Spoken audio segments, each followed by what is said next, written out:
देखो class first से second तक क्या होता है कि हम लोग पढ़ते हैं, वर्णमाला पढ़ते हैं, स्वर पढ़ते हैं, व्यंजन पढ़ते हैं। ये क्वेश्चन भी पूछता है कि वर्णमाला कितने होते हैं, व्यंजन कितने होते हैं। बड़ी क्लास में जब आप लोग जाओगे, वनडे एग्जाम जो होगा परीक्षा के व्यू से जब देखोगे तो उसमें हमेशा पूछा जाता है अल्पप्राण कितने होते हैं, महाप्राण क्या होता है। ये सब किस में आ जाएगा, वर्णमाला में आ जाएगा। जैसे कि हम पहला हमारा टॉपिक क्या होता है, पहले हम स्टार्ट भी करते हैं, अगर हम हिंदी स्टार्ट करेंगे तो वर्ण से स्टार्ट करेंगे। ओके, शुरू हमारा क्या है, वर्ण है, वर्णमाला। अगर पूछा जाए कि वर्णमाला क्या होता है, तो जैसे तुम लोग जानते होंगे कि जैसे एक क्या होती है, मोतियों की माला जो होती है, मोतियों को पिरो के एक माला बनाई जाती है, वैसे यहाँ क्या होता है, वर्णों को ऐड करके क्या बनाई जाती है, माला। हाँ, वर्णों की माला। अब इसमें जानेंगे कि वर्ण क्या है। तो देखिए इसमें क्या होता है कि पूछा जाए अगर कि आपके वर्ण कितने होते हैं, तो आप बताएंगे कितने होते हैं, 52 होते हैं। यही 52 वर्ण से मिलकर क्या बनती है, वर्णमाला बनती है। अब आगे इसमें देखेंगे कि 52 वर्ण में क्या क्या आते हैं। वैसे तो पूछा जाए कि आपका स्वर कितना होता है, व्यंजन, अगर मूल वर्ण पूछ दिया जाए, वर्ण अगर पूछा जाए तो कितने होते हैं, 52 यानी कि 52। अगर मूल वर्ण आपसे पूछ दिया जाए तो मूल वर्ण कितने हो जाएंगे, 44। और इसमें भी कई भागों में वर्ण को क्या कर दिया गया है कि बांट दिया गया। जब हम देखेंगे तो ये मूल वर्ण हो गया, अगर मूल वर्ण पूछेगा तो 44, अगर केवल वर्ण पूछ रहा है तो कितने हो जाएंगे, हाँ 52। इसमें भी क्या होते हैं कि बहुत सारे बटे होते हैं। इसमें देखिए, इसमें होते हैं स्पर्श व्यंजन, स्पर्श व्यंजन हो गए, अंतस्थ व्यंजन हो गए,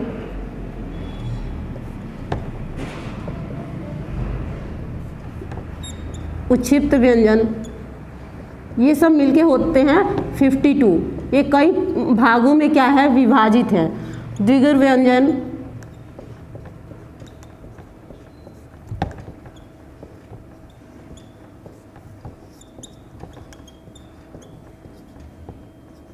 ये सब कितने, देखिए ये हो जाएगा 25, अंतस्थ हो जाएगा 4, उच्छिप्त हो जाएगा 2, और द्विगुर व्यंजन क्या हो जाएंगे, 2, और ये एक हो जाएगा आपका अनुस्वार 1। और अब आगे एक आता है संयुक्त व्यंजन। ये कितने हो जाएंगे, 4। ये टोटल मिला के कितने होते हैं, 52 होते हैं। इसको क्या किया गया है कि अलग अलग भाग में विभाजित कर दिया गया है उच्चारण के स्थान पे। ये कहाँ, उच्चारण के स्थान पे इसको बांटा गया है।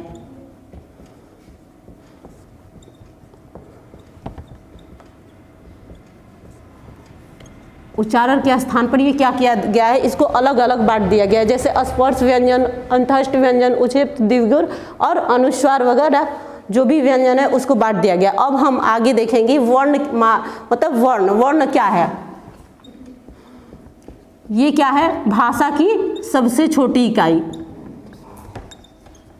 सबसे छोटी इकाई, या कह सकते हैं कि सबसे छोटी ध्वनि, सबसे छोटी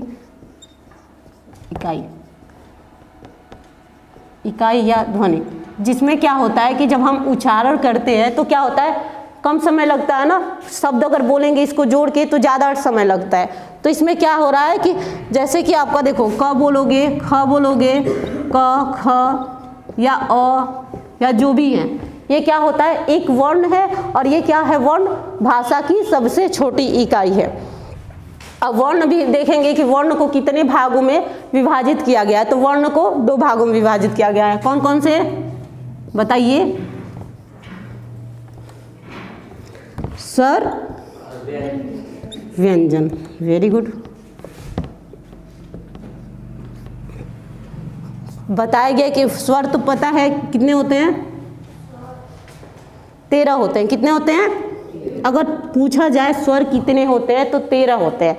लेकिन अगर पूछ दिया जाए तो मूल स्वर कितने होते हैं, तो मूल स्वर होते हैं आपके 11। मूल स्वर कितने हो जाएंगे, 11।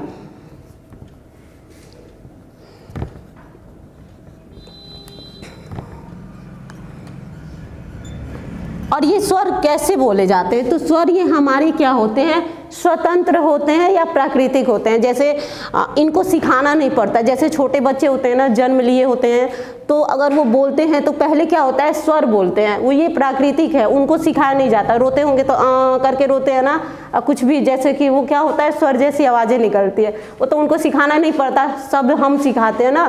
कि वो अगर पानी मांगा बच्चा तो बोलेंगे कि पानी बोलो, पानी के लिए, ये जो भी चीज़ें शब्द हम क्या करते हैं, सिखाते हैं। लेकिन वो चीज़ें क्या है, स्वर जो है वो प्राकृतिक रूप से है, यानी स्वतंत्र, उनको सिखाना नहीं पड़ता। तो जैसे अ हो गया, ई हो गया, ये सब क्या है, सब स्वतंत्र हैं।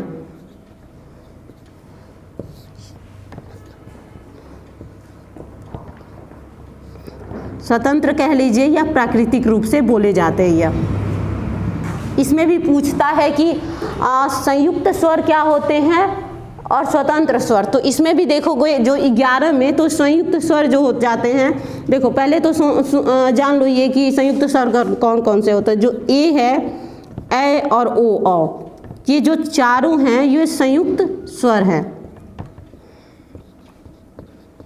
संयुक्त का मतलब जानते हैं ना, दो वर्णों को मिला के क्या होता है, मतलब दो वर्णों को जोड़ देंगे तो क्या हो जाएगा, संयुक्त हो जाएगा। तो इसमें ए ओ औ ये कितने हो गए हैं, चार हो गए। क्या है, क्या बोलेंगे इसको, संयुक्त स्वर।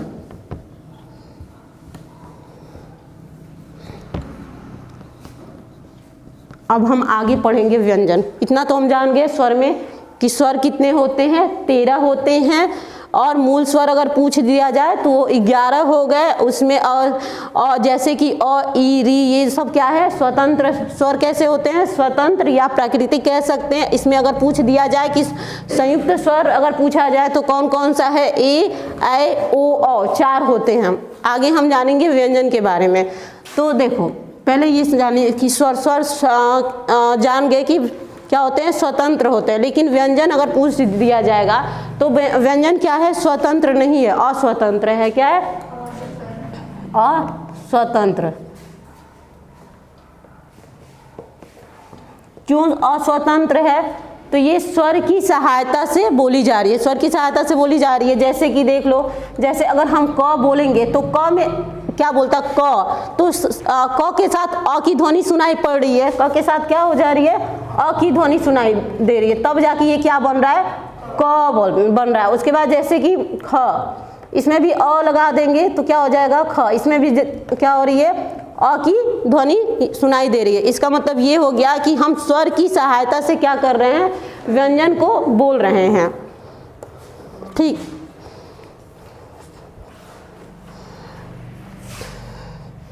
हाँ देखिए मैं एक चीज़ बताना इसमें भूल गई हूँ। इसमें मैंने बता दिया कि मूल स्वर। अब आप लोगों ने कोई पूछा ही नहीं कि सर मैम इसमें 2 कहाँ गया, पूछा आपने, नहीं पूछा, किसी ने नहीं पूछा। तो देखिए इसमें जो होते हैं ना कि हाँ, इसमें जो अंग और अह होते हैं, यहाँ लिख दे रही हूँ, जो अंग और अह हो गए ये क्या हो गए आपके अयोगवा, क्या हो गए, हाँ। तो ये दोनों को मिला के कितने हो जाते हैं, 13। इसे हम बोलते हैं अयोगवाह व्यंजन।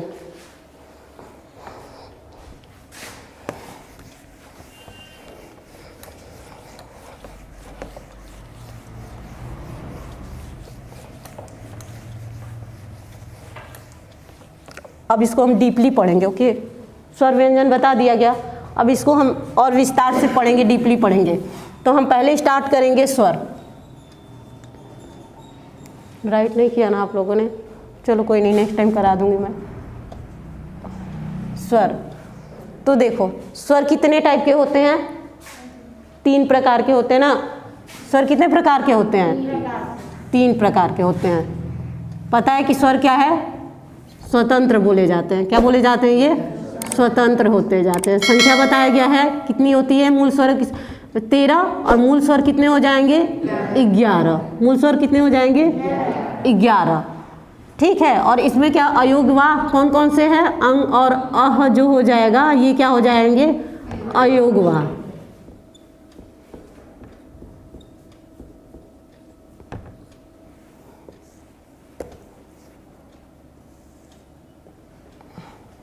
स्वर। स्वर कितने प्रकार के हैं? 3 प्रकार के। कितने प्रकार के? 3 प्रकार के। पहला हो जाएगा ह्रस्व स्वर, ह्रस्व स्वर, हाँ, दीर्घ स्वर, और तीसरा क्या हो जाएगा? प्लुत स्वर। अब देखेंगे कि ह्रस्व स्वर क्या है, दीर्घ स्वर क्या है और प्लुप्त स्वर क्या है। जैसे कि इनको क्या किया गया है, उच्चारण के स्थान पर तीनों को क्या किया गया है? बांट दिया गया है। ह्रस्व क्या मतलब होता है? छोटा, मतलब जैसे हम उच्चारण करते हैं जिसमें कम समय लगे उसे हम क्या कहते हैं? ह्रस्व स्वर। जैसे आप बोलोगे अ, क्या? अ मतलब जितने छोटे हो गए, छोटी ई और छोटा ऊ, बड़ा उंगली मैंने लिख दिया, छोटा ऊ, ये तीनों क्या हो जाएंगे? ह्रस्व स्वर। ह्रस्व का मतलब होता है छोटा, दीर्घ का मतलब होता है बड़ा, या दीर्घ का मतलब होता है बड़ा या दीर्घकालिक, मतलब ज़्यादा समय ले बोलने में, उच्चारण में क्या हो? ज़्यादा समय ले। जैसे कि आ, बड़ी ई, बड़ा ऊ, ए, ऐ, ओ, औ।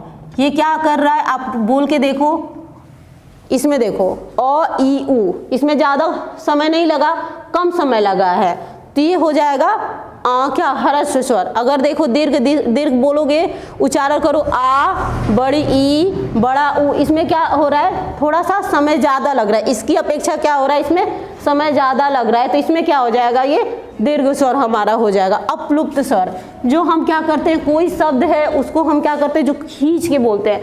जैसे कि ओम, ओम क्या कर रहे हैं? ओम ऐसे बोलते हैं, तो हम खींच के बोल रहे हैं ना, ज़्यादा समय तक बोल रहे हैं ओम, तो ये क्या हो जाएगा हमारा? प्लुप्त। और कहीं देखे होगे राम का भी उच्चारण होता है, तो राम ऐसे लोग बोलते हैं ना, तो ये शब्द क्या हो जाएगा? प्लुप्त स्वर। जिसके उच्चारण, जो हम खींचकर जो शब्द वर्ण बोलते हैं या शब्द बोलते हैं, वो क्या हो जाएगा? हमारा प्लुप्त स्वर हो जाएगा। अब देखो, अब हम आगे पढ़ेंगे। हमने स्वर के बारे में जान लिया, अब हम इसको, अब क्या बच गया हमारा? व्यंजन। तो व्यंजन को भी कई प्रकार से बांट दिया गया है। उच्चारण के स्थान पे क्या किया गया है कि उसको भी बांट दिया गया है। जैसे आप जानते हो कि स्वर क्या हो गए? स्वतंत्र हो गए, तो ये क्या हो जाएगा? व्यंजन। व्यंजन हमारा अस्वतंत्र है। क्या है? अस्वतंत्र। अस्वतंत्र क्यों? क्योंकि स्वर की सहायता से बोला जा रहा है। तो देखो, इसमें भी कई प्रकार से कई वर्गों में विभाजित किया गया है।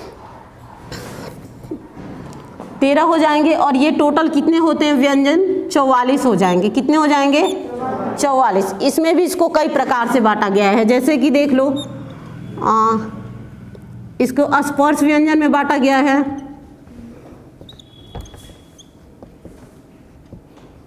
स्पर्श व्यंजन, अनुस्वार,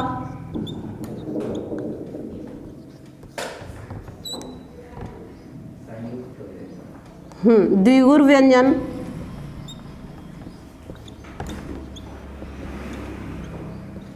संयुक्त व्यंजन। इतने सारे व्यंजन को बांटा गया है। हाँ, और एक है उक्षिप्त व्यंजन है। बहुत सारे हैं, लेकिन जो छूटेगा बता दूंगी मैं। अब हम पहला पढ़ेंगे, स्पर्श व्यंजन क्या होता है।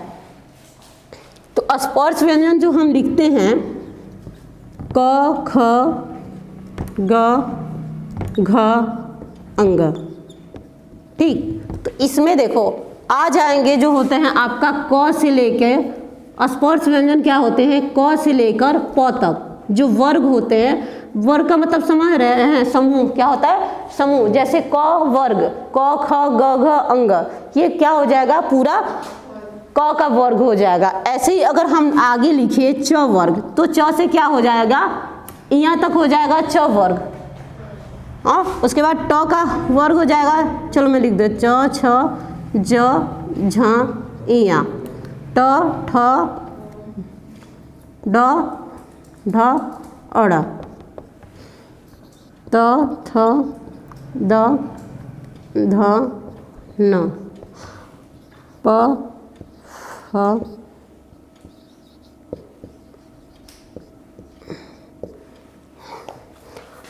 ये कितने हो गए टोटल, कितने वर्ग हैं, 5 वर्ग हैं। कितने वर्ग हैं, 5 वर्ग है ना, 1 2 3 4 5, क वर्ग, च वर्ग, ट वर्ग, त वर्ग, प वर्ग।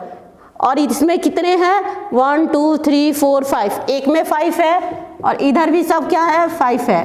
तो 5 × 5 कितने हो गए, 25। तो स्पर्श व्यंजन की संख्या कितनी हो जाएगी, 25 हो गई। कितनी हो गई, हाँ। तो इसमें ऐड करते चलिएगा कि क्या क्या होता है। अब इसको भी क्या किया गया है कि अलग अलग बांट दिया, इस वर्ग को भी अलग अलग बांटा गया है। किसके आधार पे, उच्चारण के आधार पे। जैसे क से अंग तक पढ़ोगे तो जैसे हम क बोल रहे हैं, ख बोल रहे हैं, तो ये क्या हो रही है, कंठ से आवाज, जो इसकी वायु हो कहाँ से आ रही है, अंदर से आ रही है, कंठ से आ रही है। तो हम इसको क्या बोलेंगे, कंठ बोलेंगे। क्या बोलेंगे, इसके उच्चारण स्थान को हम क्या बोलेंगे, कंठ बोलेंगे। अब ये वाला जो च, अब देखो च बोलो, च का उच्चारण करिए। तो जो च है, पहला तो हो गया अंदर से आवाज आ रही है, वायु क्या हो रही है, हमारे अंदर से आ रही है, मतलब कंठ से आ रही है, तो क का हो गया। अब आगे चलेंगे तो देखो हमारा टंग, च बोलो तो हमारा जो च क्या हो रहा है, जो हाँ ये हमारा मुंह है, जैसे मान लो हाँ ये हमारा मुंह है ना, तो हाँ, और ये हमारा जीभ है। ये क्या कर रहा है कि बस ये हमारा जो ऊपरी वाला हिस्सा होता है, मुंह का ऊपर वाला, वो क्या बोलते हैं, उसको हम तालु बोलते हैं ना। ऊपर वाले हिस्से को, मुंह के अंदर जो ऊपर वाला हिस्सा होता है उसको हम तालु बोलते हैं। तो ये हमारा जीभ क्या हो रहा है, इसमें तालु में चिपक जा रहा है, चिपक जा रहा है ना। तो हम इसको क्या कहेंगे, मतलब तालु से बोला जा रहा है, तो ये हमारा क्या हो जाएगा, तालव्य व्यंजन। क्या हो जाएगा, तालव्य व्यंजन। अब आता है, इसे हम कहते हैं मूर्धन्य व्यंजन। क्या करते हैं, जो मूर्धा से बोली जाती है, इसे हम क्या कहते हैं, मूर्धन्य व्यंजन। जैसे कि ये तो डायरेक्ट क्या हो गई, जो हमारा टंग है, जीभ है, डायरेक्ट तालु से चिपक जा रहा है उच्चारण करने पे च छ का। तो वैसे ही क्या होता है, जब हम ट बोलते हैं तो हमारा जीभ क्या कर रहा है, मूढ़ के अंदर से तालु में जाके चिपक जा रहा है ना, मूर्धे में अंदर। तो उसको देखो, जैसे ये क्या हो रहा है कि ऐसे हम बोल रहे हैं ट, तो ये क्या कर रहा है, मूढ़ के ऐसे बन रहा है ना, ट बोल रहे हैं तो खुद उच्चारण करके देखिए, ट ठ, ये क्या कर रहा है, हमारा जीभ क्या कर रहा है, मूढ़ के अंदर से आवाज निकाल रहा है। तो इसे हम क्या कहते हैं, मूर्धन्य स्वर। अब देखो त, सब लोग त बोलो तो त, तो जीभ हमारा कहाँ चिपक रहा है, ऊपर वाले हिस्से के दांत में चिपक रहा है।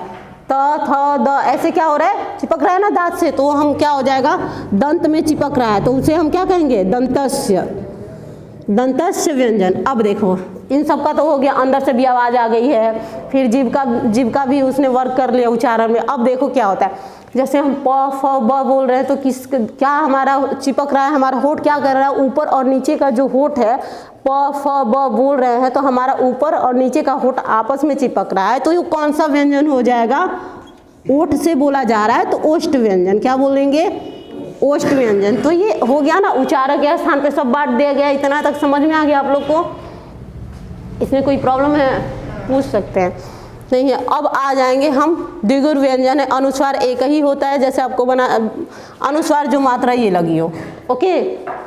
अब देखो द्विगुर व्यंजन में क्या होता है, इसमें द्विगुर व्यंजन जो आएगा, जैसे कि ये ड और अड़ और र।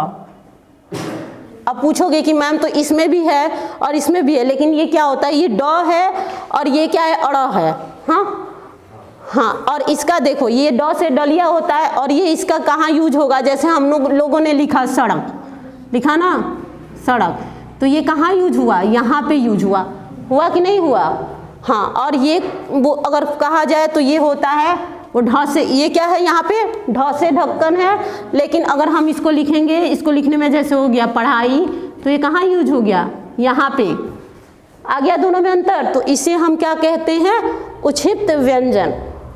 अब आगे पढ़ेंगे संयुक्त व्यंजन। आगे क्या है, संयुक्त व्यंजन। अब संयुक्त व्यंजन क्या, कौन कौन से होते हैं, तो देखिए कौन कौन से होते हैं।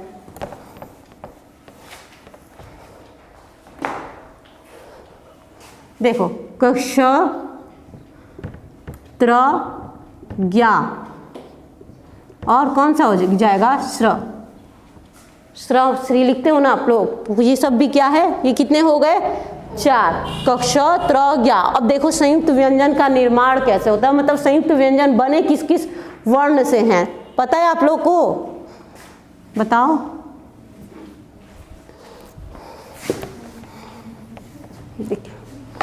जय किससे कि देख लो कक्ष देख लो किस किस से बना हुआ है, किन दो वर्णों से मिलकर कक्ष बना हुआ है। क और मूर्धन्य स से क्या बना हुआ है, कक्ष बना हुआ है। आ गया समझ में। अब देखेंगे त्र किससे बना हुआ है, तो ये क्या बना हुआ है, त्र, त प्लस र से हमारा त्र बना हुआ है।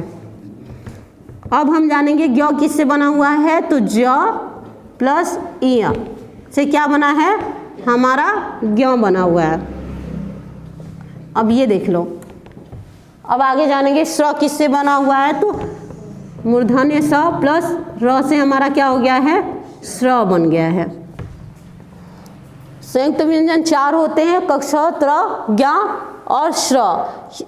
ये पढ़ लिए, इसका निर्माण भी हम देख लिए। अब आगे देखो इसमें क्या होता है। अब क्या होता है, घोष अघोष। तो जो ये पहला और दूसरा है ना आपका, पहला दूसरा नहीं, हाँ पहला ही दूसरा, ये जो होता है आपका, इसे हम क्या कहते हैं, अघोष। क्या कहते हैं, अघोष।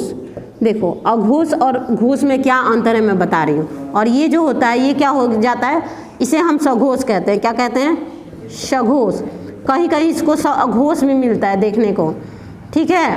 कहीं कहीं इसे लोग घोष भी कहते हैं और सघोष भी कहते हैं, और इसको क्या कहते हैं, अघोष कहते हैं। तो अब देखो कि जैसे हम अघोष और सघोष क्या होता है, अगर जिसमें कंपन, जिस वर्ण को बोलने में जिस क्या होता है, वाइब्रेट करता है कोई वर्ण, तो उसे हम क्या कहते हैं, सघोष कहते हैं। जैसे क ख, ग घ अंग, घ बोलेंगे तो वाइब्रेट हो रहा है, ध्वनि क्या हो रही है, हमारे अंदर को का जो होता है वाइब्रेट, यानी कि कंपन कर रहा है, तो हम वो क्या हो जाता है, सघोष। बोल के देखिए मेरे साथ, क ख, इसमें कोई वाइब्रेट आया, कंपन आया टंग में, नहीं आया। लेकिन यही ग घ अंग, अंदर से क्या हो रहा है, थोड़ा सा कंपन महसूस हो रहा है, तो ये हमारे क्या हो जाएंगे, सघोष हो जाएंगे। तो इतना ही है। अब हम फिर से एक बार चेक कर लेते हैं कि क्या पढ़ाया गया है। तो वर्ण पढ़ाया गया है आप लोग को। तो वर्ण क्या होता है, भाषा की सबसे छोटी इकाई होती है। इसको बांट दिया गया है उच्चारण के स्थान पे। तो कितने भागों में बांटा गया है, 2 भागों में बांटा गया ना, स्वर और व्यंजन, ठीक। तो स्वर व्यंजन बांट दिया गया है। तो आगे हम पढ़ेंगे कि स्वर्ण कितने प्रकार के होते हैं। तो स्वर 3 प्रकार के होते हैं। कौन कौन से, ह्रस्व स्वर, दीर्घ स्वर और प्लुप्त स्वर। व्यंजन को भी उनके उच्चारण स्थान में बांट दिया गया है। कौन कौन से, स्पर्श व्यंजन, अनुस्वार, द्विगुण व्यंजन, संयुक्त व्यंजन, और हाँ और एक होता है उक्षिप्त व्यंजन। उसके बाद हम लोगों ने पढ़ लिया कि इसमें स्पर्श व्यंजन कितने होते हैं, उक्षिप्त कितने होते हैं। द्विगुण व्यंजन में, द्विगुण का मतलब होता है जिस वर्ण में 2 गुण समझ में आए, जैसे कि आप लोगों ने यहाँ देखा ही था, अड़ और अढ़ में, ठीक। आगे देखिए संयुक्त व्यंजन। संयुक्त व्यंजन भी पढ़े हैं आप लोग। तो इसमें भी मतलब कि संयुक्त व्यंजन कितने होते हैं और कैसे इसका निर्माण कराया गया था, किस किस वर्ण से मिलकर संयुक्त वर्ण होता है, ये भी बता दिया आप लोगों ने, पढ़ लिया। इसमें तो कोई डाउट नहीं है, आया है, आ गया ना समझ में। आगे देखिए अल्प प्राण और महाप्राण। तो जो स्पर्श ध्वनियाँ हैं आपकी, स्पर्श ध्वनियाँ कहाँ से कहाँ तक है, क से लेके 5वां जो वर्ग है आपका, क से जो प वर्ग तक है, वो जो वर्ग का समूह है, उसी में हम क्या करते हैं, अल्प प्राण और महाप्राण को देखते हैं। तो उसमें अल्प प्राण कौन कौन सा हो जाता है, क हो गया, मतलब पहला वर्ण हो गया सबका, सारे वर्ग का पहला वर्ण, उसके बाद से तीसरा वर्ण ग वाला, उसके बाद से 5वां। तो 1, 2, 1, 3 और 5 ये कौन से हो जाएंगे, अल्प प्राण हो जाएंगे। महाप्राण दूसरा और चौथा वाला जो समूह होगा उसे हम क्या कहेंगे, महाप्राण। अब देखोगे घोष और अघोष। घोष अघोष में क्या होता है, जिसमें जिस वर्ण को उच्चारण करने में अगर हमें कंपन महसूस हो उसे हम क्या कहते हैं, सघोष कहते हैं। और जिसमें उच्चारण समझ में ना आए कंपन, उसे हम क्या कहते हैं, अघोष। तो सघोष को कहीं कहीं घोष भी लिखा रहता है, ध्यान दीजिएगा, वो पूछे जाएंगे। चलिए यहीं तक समाप्ति से नोट डाउन कर लीजिए आप लोग। सब मत करते।